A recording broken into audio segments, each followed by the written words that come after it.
In this video, I'm going to tell you the shocking truth about the iPad Pro with the Nano Texture. All right, this is wild clickbait, but I did it for a reason. When I first got this new iPad Pro with the Nano Texture, it's not new anymore, made a video about it and talked about how much I liked the drawing experience on it. And there was just a lot of comments about how pretty much I was a dummy and this screen was not gonna hold up. I should not be drawing on it. It was gonna fall apart. And so many people were like, you need to make an update video in a month or 2 months or 6 months to show us how destroyed the screen is and how much of an idiot you are. Stupid idiot. So I said, absolutely, I will do that. But I have no concept of time. I got this iPad Pro when it came out in May. And now it is 1, 2, 3, 4, 5, 6, 7, 8. So it's been 8 months. So this is the 8-month update of the iPad Pro with the Nano Texture. So how has it held up? Well, if you're new to my channel, maybe you don't know, I am a professional illustrator. That's what I do for a living. And I do 99% of my work on my iPad. That's where I do all my drawing. So I would say that I am at minimum a heavy user. I'm drawing on this thing every day, all the time. Look, it's not that exciting. The screen's perfect. No scratches, nothing. It's held up fine. And I would say I'm also not being like super careful either. There was a whole bunch of stuff about the special cloth that Apple provides with the iPad, and you're only supposed to use that cloth no matter what. And so many people were like, You gotta use that $1 million cloth, and if you don't use that, it's just gonna rip the coating right off. I think the cloth is overpriced, but it's not like wildly expensive. It's just Apple priced for a cloth. I was gonna show you the cloth, but oh, I have it. So I lost this cloth for a long time because I lose these things like crazy. Because I stick them in my pocket, just like I used to use the drawing gloves when I used to use those. I put them in my pocket and then I forget about them. I lost them. But I found this one again recently, wedged into the couch. So I've been using it, but while it was missing, I used whatever. I had like a glasses one. I would use paper towels, whatever I needed. My sweatshirt sleeve, like this. So I wasn't being too careful. It's actually done a lot better than I was expecting it to. I used to use a Cintiq for all of my work pre-iPad days, and that held up really well, but you know, there'd be some fine scratches here and there. I don't have any of that on here. I'll show some B-roll where I'm shining light on it and kind of moving it at different angles so you can kind of see the surface, but it's been great. I've been breaking the law using a different cloth, doing whatever. I've also tried a number of different Apple Pencil tips on this. One of the side benefits that I wasn't even anticipating when I decided to get the Nano Texture iPad was that since I'm not using a matte screen protector, my Apple Pencil tips last so much longer. I used to chew through them like crazy when I was using like Paper Feel or Paper-like or any of those screen covers. So with just the Nano Texture, I get that resistance that I wanted. It's subtle, but I get it. And the Apple Pencil tips last a really long time. I think I've only changed one Apple Pencil tip out of necessity, and then I've sort of tried a bunch of different other ones just because, you know, I figured I'd try them out. And Pen Tips also sent me some to try out as well. So since there's not any shocking revelations about the iPad, I figured I would talk a little bit about some other drawing accessories that I've been trying out that I've been using that I think are pretty cool. And, you know, I'll give you an overall update of my experience with this iPad Pro. It's been great. I 100% expected that. Previous to this iPad, I had the M1 iPad Pro that never gave me any issues. Performance was fantastic on that machine. I didn't need to upgrade, but you know, I hadn't upgraded in a while. I use this for my business. I also was really interested in the Nano Texture. Although the drawing experience for me was fine, using different screen protectors, I would wear them out pretty quickly. They'd get pretty scratched, and you know, it wasn't ideal. There's also that little bit of separation between the cover and the screen, so you know, sometimes gestures would be slowed down a little bit when you're using a screen protector. So I thought, if this makes it easier to draw and I don't have to have a screen protector, it's a win-win. A lot of people weren't happy that you had to upgrade to the 1 terabyte model to get the nano texture. And yeah, I wish that wasn't the case. I did not need 1 terabyte, but the one side benefit of that is this iPad will last me even longer. I can't imagine this ever getting to a point where it needs to be upgraded in terms of performance, especially for drawing purposes. Recently, I made a video where I compared a bunch of iPads that we have in the family here. There's like an iPad Air, an old iPad Pro, an iPad Mini, and all of them worked fine for doing illustration and simple animation stuff, no problem whatsoever. So if you're interested in iPads, you definitely don't need to go the Pro route. Any iPad, aside from the regular base iPad, is gonna be fine. The only reason the base iPad isn't good is because it doesn't allow for the Apple Pencil that has pressure sensitivity, so that kind of limits the drawing experience. So because there's no bombshells about the iPad, I thought, you know, I'll talk about some other iPad accessories that I've been trying out I think are pretty cool that you might like. So the first one is this little piece of plastic right here. The fine folks at Pen Tips sent me this, and what this is a Vesa mount, which is like a universal mount for like an arm that attaches to the Sketchboard Pro 2, which is, you know, one of my favorite accessories for drawing on the iPad. I couldn't imagine going back to just drawing on an iPad without one of these stands that make it so much more comfortable. If you're drawing a lot, fantastic. Anyway, this thing just snaps right in. I recorded a video about this a little bit ago and never did anything with it because I forgot that I recorded it. So we're gonna go back in time right now, and I'll show you it, and then I'll come back and talk about some other pencil tips I've been trying, some other things that we got going on. All right, I'll see you in the past. So this is the piece, and it came with these little screws already set in the back of these things. And then I just have like a standard Vesa mount thing.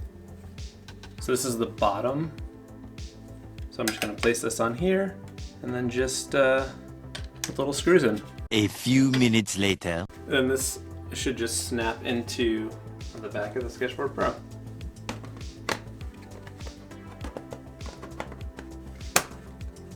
Well, that was pretty easy. And I got this arm here. It's kind of a cheap one, but this isn't too heavy, so we'll see how it does.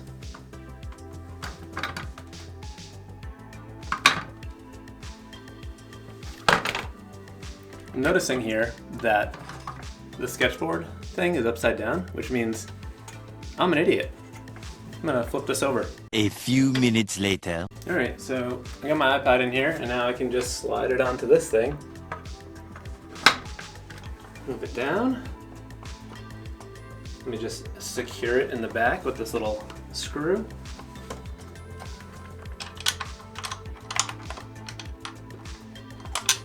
All right, this is cool. Look at this. That does it whatever angle I want now. Move it over here. It can be like this. Hey, check this out.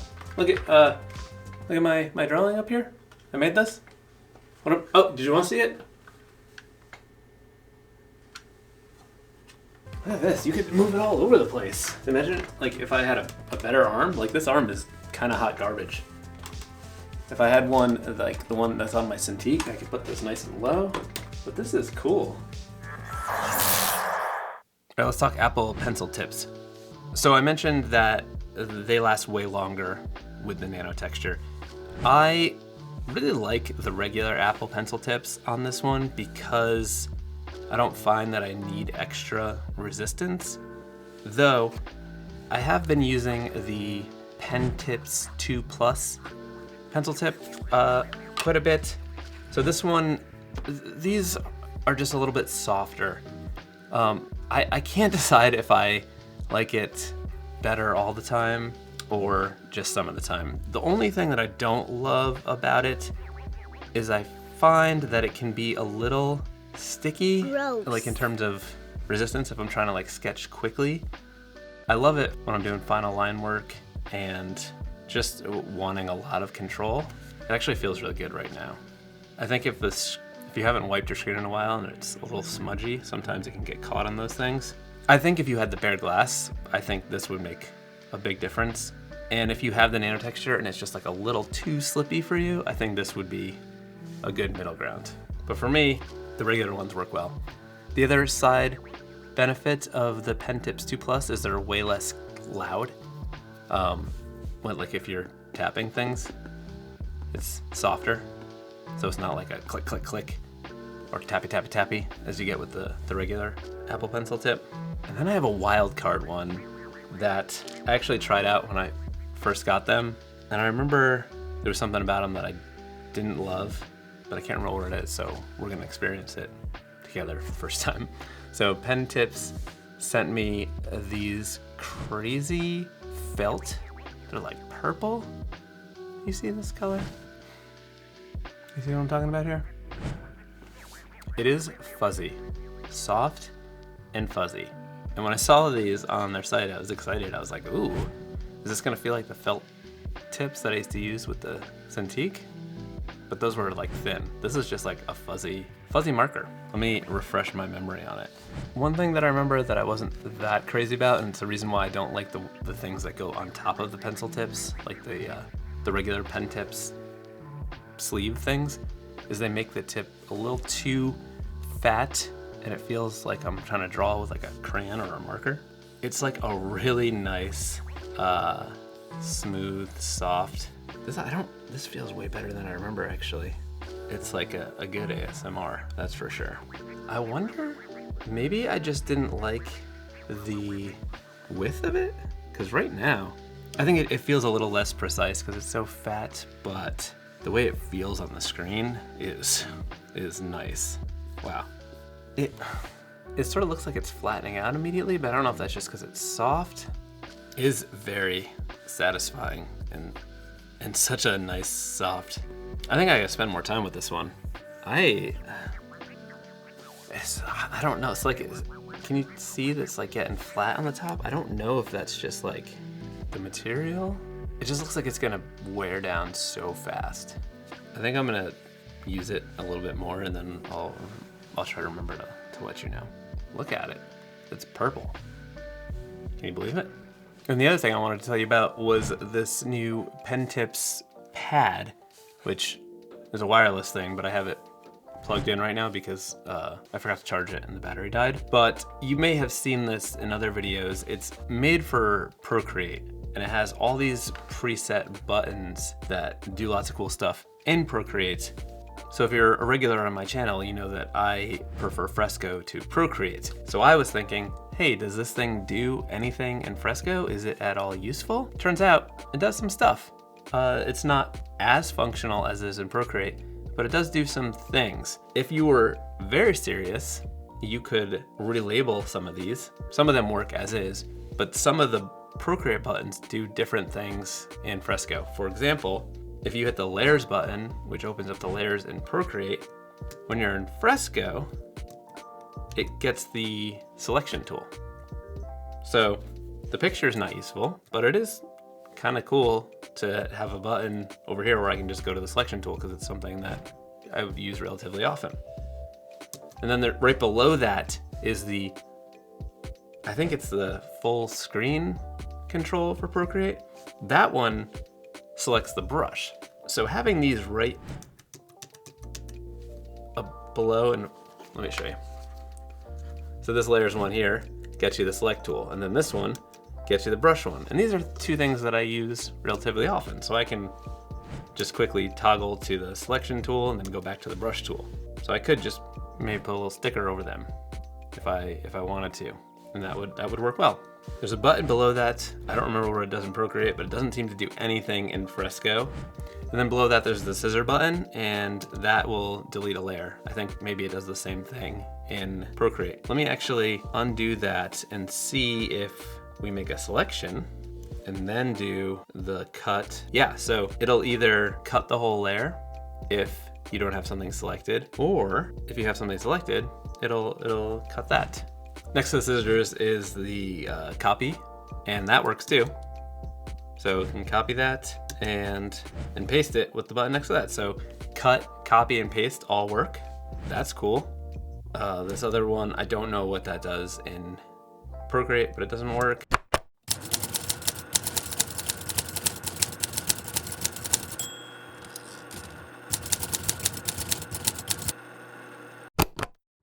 The eraser button works. I don't really use the eraser because I like to use the modifier. And then the pencil grabs the vector brushes, so that's cool. I don't know if I said this already, but the brush, when you're in brush, you get the, you can increase and decrease the size of the brush with those buttons. That's cool. Actually, I didn't realize how useful this would be in Fresco. I think I might actually customize this thing so that I can use it more regularly because it's pretty convenient, I have to say. Maybe I could just remove the buttons that don't work. I mean, that seems aggressive. I just don't use Procreate that much. I'm gonna think about it. I'll let you know what I decide. But this is a pretty cool, pretty handy tool. Day 2. All right, it's the next day. I used one of these fuzzy purple tips last night for an extended period. And I remembered why I stopped using them. For whatever reason, I get a very inconsistent pressure sensitivity, and it makes the difference between the thicks and the thins super dramatic, even on a brush that shouldn't be that way. I was testing it using the classic inker from my Retro Spygo set that I use for nearly all of my line work, and it just felt like the settings were way off, and I checked, and they were the same. Then I switched back to regular Apple Pencil and the problem went away. I'm also noticing I'm just holding it, looking at it, and there's just flecks of it coming off. And there's definitely a flat spot on it already, and I didn't use it that long. So they're sort of a unique, weird thing. And if you press lightly and are using it to color, maybe, they look cool. But for me, they don't work, even though the drawing experience with them was pretty cool. I haven't done a video where I talked about products in a while, so this is one of those things. Hopefully it was helpful. I still think the Sketchboard Pro 2 is the best accessory for the iPad when you draw a lot. Love it. Still love the nano texture, no scratches. I think this has been a good talk. YouTube thinks you should watch this other video while you're here, and I tend to think that they're right. So I would check it out. I think it's gonna have the answer to that question that you're thinking about right now. Right here. Okay, I'll talk to you soon. Bye.